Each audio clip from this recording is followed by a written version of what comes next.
bu çıkmış konuşuyorum. Siyasette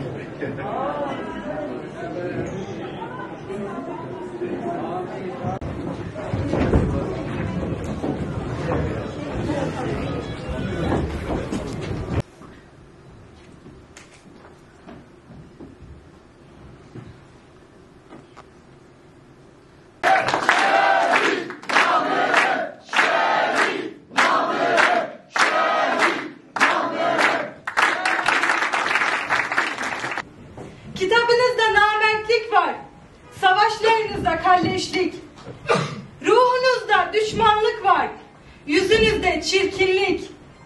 Vurdunuz mu zannettiniz, gittiler mi biliyorsunuz?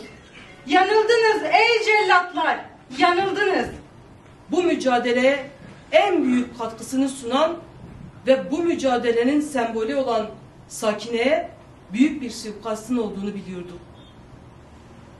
Sakine cansız, Kürdistan halkına, çocuklarına, doğasına, kadına büyük bir katkısı vardı, emeği vardı. Sakine kendisi Kürdistan'dı. Sakine kendisi gençlikti. Sakine'nin kendisi kadınların mücadelesiydi.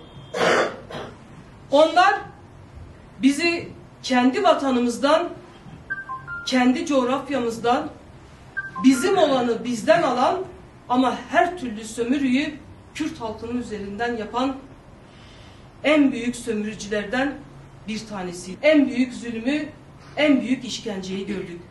Ama yılmadık. Sakine'nin, Seve'nin, Rojbi'nin bayrağını devraldık. Oradan bugüne kadar getirdik. Bundan sonrasını da muhakkak ismi onların hayalleri olan zafere ulaştıracağız.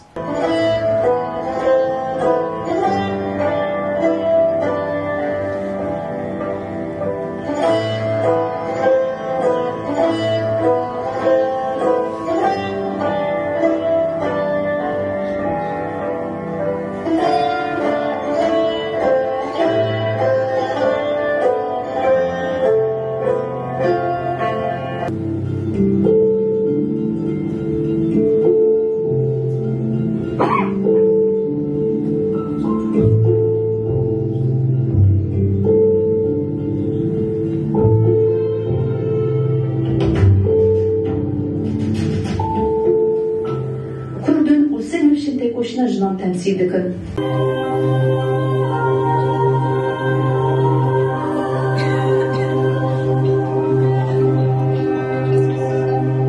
Pêdîniya me bi dengekî heye ku ji bo tevlîbûna çemê hest û ramanên serdemê bangewazî bike. Dengekî ku her çend kevnare jî behsa îro bike. Her wekî sakineyan, sêveyan, nagîhanan û evînan.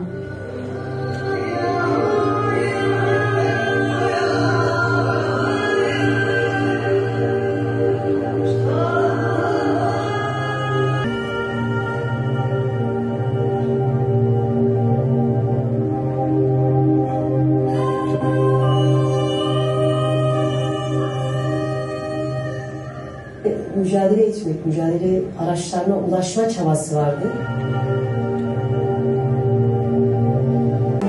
Mene fırçek Salvador Dalya'nı bukhani, ev bajar, hemû derengê sor de bihiştan. Eger ez li Parîsê bûma, mene dar û kevirên Şanzelîzayê, wekî kevirekî bixwîn, ê paş şehîdbûna gerîlayekî li ser lûtkeya Endî li binek şanda.